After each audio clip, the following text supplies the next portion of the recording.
The Anunnaki are a group of deities that appear in the mythology of the ancient Sumerians, also Akkadians, Assyrians and Babylonians. Amazingly, they are also mentioned briefly in the Bible. The Anunnaki are a mysterious, legendary, otherworldly entity. There are many documented scriptures of them from our ancient past. We must give consideration to the facts being somewhat blurred by various abilities of translators and, of course, the passage of time.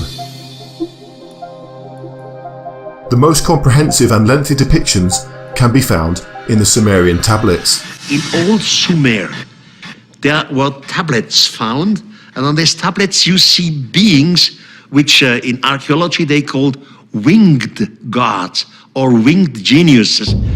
Before we cover the Sumerian knowledge of these ancient gods, we can also consider the similarity of the recorded chapters in the Bible. Here, the race are mentioned in several verses and named as the Nephilim. Examples include Genesis 6:1, which dates back to the very beginning and actual creation of men.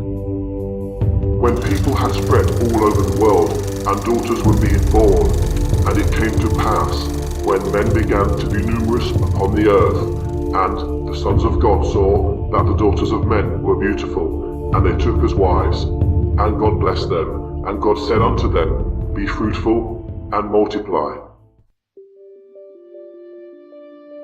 Then Genesis 6:4 reads as follows. The Nephilim were in the earth in those days, and also after that, when the sons of God came in unto the daughters of men, and they bore children to them. The same were the mighty men that were of old, the men of renown. And as the Bible says, they saw that the daughters of men were beauty, so they took them to wife. By the way, in sort of the Bible translation, they say, the fallen angels saw that the daughters of men were beauty, and they took them to wife.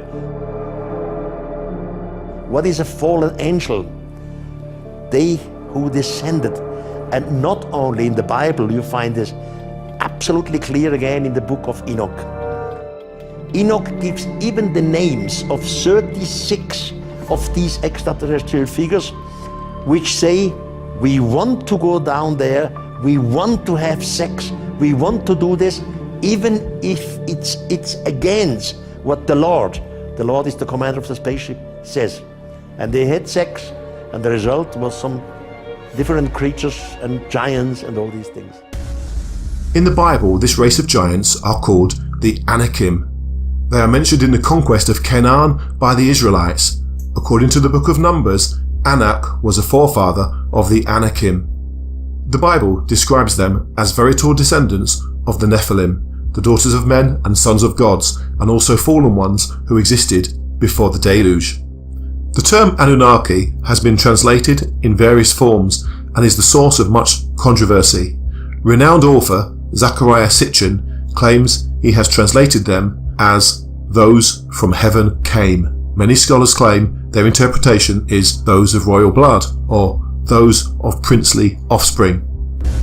One friend and colleague of mine was Lawrence Gardner. He was tracking the whole significance of certain bloodlines going back into Mesopotamia. I was encountering exactly the same information coming in to my investigations of an alien presence on this planet and throughout the solar system. We found that we met at sort of a same point, and that was that in Mesopotamia, that all of the Anunnaki were supposed to be reptilian. And that the reptilian biology had blood that was dominated by copper. And that they literally had blue colored blood. We have red because we have an iron dominant blood. So our discussion from his history and my trying to get into it through aliens that have been dominating the earth was that the blue blood reptilians of Mesopotamia led to a group called the Merovingians.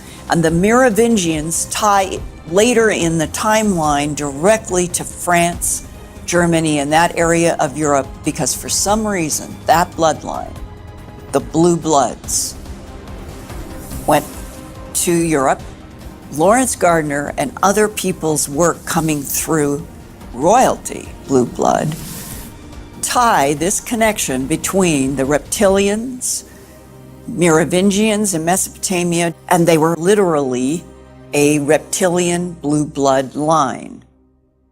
When you start looking at these subjects, whether it is on the web or in some books that people qualify as possibly conspiracy books, it is often spoken of a genetic lineage, reptilian, and of royal blood.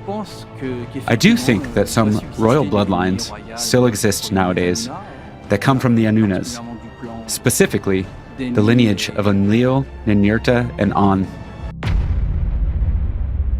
The Sumerians were said to have learned astrology from the Anunnaki, and this afforded them an in-depth knowledge of our solar system. Ancient carvings in the stone tablets show the various planets, and most incredibly they depicted the 10th planet. This planet actually orbits the Sun every 3,600 Earth years, and in doing so it comes fairly close to our Earth. Travelling on a huge elliptical orbit, this giant crusader loops into outer space, far out into our solar system, to eventually, after 3,600 years, circle back. When you consider our small moon, 1/6 of our planet's size, can affect our tides so easily, imagine what mayhem a huge, giant planet could cause should it manage to pass close to us. On the 30th of December in 1983, the Washington Post had a front-page headline that actually read, "A heavenly body as large as the giant planet Jupiter, and possibly so close to Earth that it would be part of this solar system, has been found in the direction of the constellation Orion by an orbiting telescope aboard the IRAS. So mysterious is the object that astronomers do not know what it is." NASA have also recently conceded that there could very well be a large hidden planet out there, purely due to the gravitational effects they've been observing in our solar system. We do know that recently our modern astronomers have detected a 10th planet, larger than Pluto and nearly 4 times farther from the Sun as Pluto is today. Is this actually Nibiru? When we consider the question, why did they come, we need to revisit the first tablet of Lord Enki. The king lists go back 266,000 years. Now that's kind of interesting because modern scientists believe that the first humans like us came into existence less than 200,000 years ago. And they believe that the first civilizations where you would have kings and urban areas and social organization, they believe that all started 6,000 or 7,000 years ago. So to have these Sumerian king lists going back 266,000 years is really amazing. The actual artifact itself is engraved in cuneiform text. And during that time and era, people didn't just carve these types of things into stone just for a hobby. It's real information, real data, and real history. Now, the actual artifact itself is located in the Merovingian Museum in Oxford, England. What's so incredible about it is that the King's List gives the reign of the kings in shars. Well, what is a shar? The Sumerians state that this shar is about 3,600 years. And for example, King Elohim actually ruled for 10 shars. So in human years, that would be 36,000 years. When we look at the Sumerian Kings List, we see that the more recent part of the list actually corresponds very nicely with historical records. That's very interesting because when you look at the Kings List in its entirety, you go all the way back to the alleged origin of the Anunnaki on Earth tinkering with our DNA starting 250,000 years ago. Supposedly, when you get into this Sumerian doctrine, the idea is that we were created as a slave race approximately 250,000 years ago, and it was Enki, supposedly the good guy in the battle of the two brothers Enki and Enlil, who created us this way. And we were manufactured by Enki to become able to reproduce, whereas prior to that point, we were bred to be sterile so that they could make a certain number of these clones. They could send them out there to work, they die, and there's no threat of them becoming their own race. It's not just the Sumerian kings list, it's also the Egyptian kings list of Manetho. Writes about the dynasties going back, maybe not as long, but at least 30,000 BC, gods like Thoth and others, deities that were called the 9 particular reigning deities of the Egyptian world. So if these deities have, again, lifespans of thousands of years, then of course to a human, it's going to seem as though they are gods. Que les fameux dieux sumériens auraient créé l'Homo sapiens vers 300. You have to know that when the gods arrived on Earth, according to what the tablets state, they reigned over the Earth for thousands of years. Elements of the story are in the Zohar, the Nag Hammadi text as well, which basically tell the same story, and the same version as the Sumerian one to enslave mankind. Human beings must behave, not think too much, and most of all, not see that there is another reality to what is said. In the texts of Eden, there is a curious scene. It describes humans specially created to work in the garden, but at some point, in order to enforce their laws, the gods place the humans in front of them. Behind the gods is their shiny chariot. That is how it is written. And they make them pledge allegiance. It is fascinating. They impose their views upon mankind. They want to scare them. And sadly, through this oath to which humanity commits, humans forbid themselves to ever be free. I personally think that to this day, we are still under the influence of this oath. It is crucial to understand that, in concrete terms, we are still slaves. I think that the gods knew what an oath implied. A vow is something tangible, something actually happens. And I think that this can be passed from one life to another. As a species that was created by DNA manipulation, we've never been free from the manipulation of beings on the outside. And that the sad irony in history is the humans have gotten down on their knees to things standing in front of them that had the name God, and they were never gods.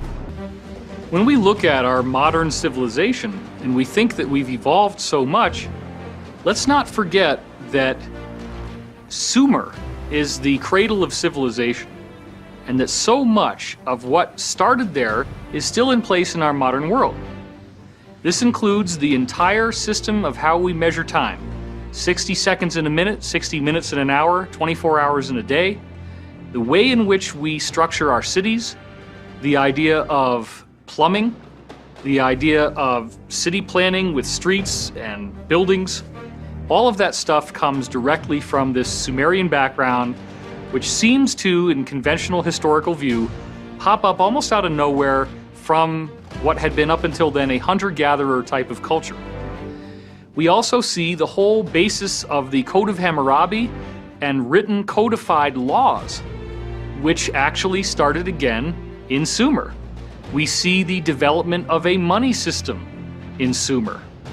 We see the roles of men and women, this sort of patriarchal society, also appearing in Sumer, and therefore so much of what we have in our modern world hasn't changed since the time of Sumer. And if we expand our consciousness a little bit and consider that the written history of Sumer is not what we hear about in our textbooks, that it actually is a 250,000-year-old civilization, it would appear that the gods built that civilization, or what some have called the archons, and that they in fact built this whole system on purpose to withstand the test of time and to create a form of silent tyranny.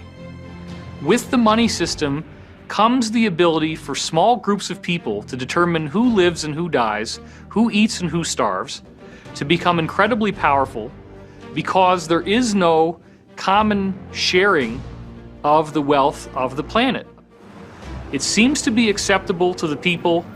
It seems that it's a fair system, but it's very easily controlled by the elite power structure, and it allows them to effectively imprison an entire planet, and it allows them to wield an unnaturally high degree of control Donc cette localisation de cette fameuse montagne divine. We were able to locate the divine mountain of the Anunnaki gods along with their Garden of Eden, thanks to the elements found with Google Earth and Gary Zeitling from NASA. It took us straight to eastern Turkey, close to Road 5651. What can be noted in the Sumerian tablets, when they clearly speak of creating workers to serve the Anunnaki, the main geneticist is always Enki. Enki is very proud of what he is doing. However, he always has to do it in secret. And here something important occurs in the research that I've carried out. In order to be able to secretly teach values, besides from changing their genetic code, in which he probably injected things that we cannot comprehend nowadays, the gods were using a specific language in Eden, the Emion language, the language that comes from the skies, the language which comes from On. In my years of research, I understood that the Emeshah, the matrix language, was mostly used by Sumerian priestesses. The so-called Emeshah contained more particles than the languages used by the male gods. So Enki used the Emeshah, the matrix language, to encode the ancient languages we find on Earth. I think that Enki had the desire to work for the benefit of the human race, to secretly bring them knowledge. And to be able to do that, they had to use a code. So they created a linguistic code for each tribe. And I think that regularly, maybe every generation, they had to change the code to prevent the Anunnaki from finding out about the hidden knowledge.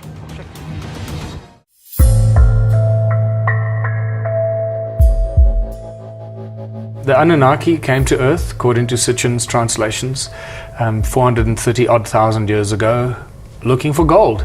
And boy, did they find it.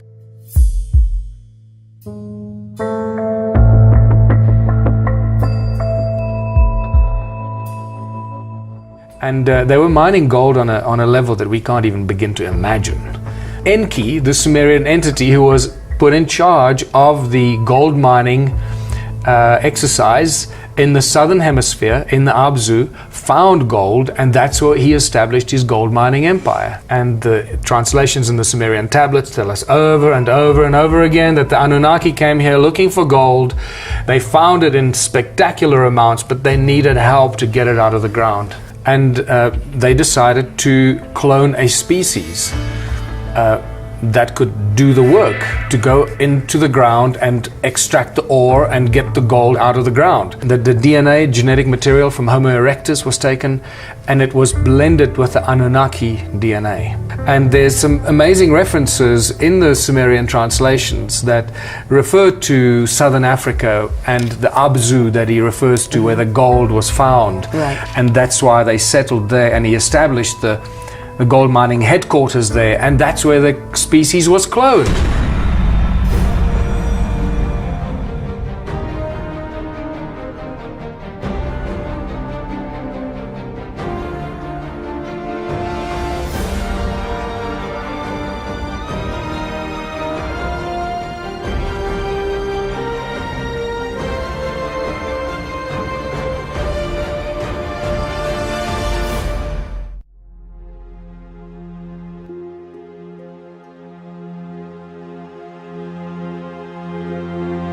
Can't wait?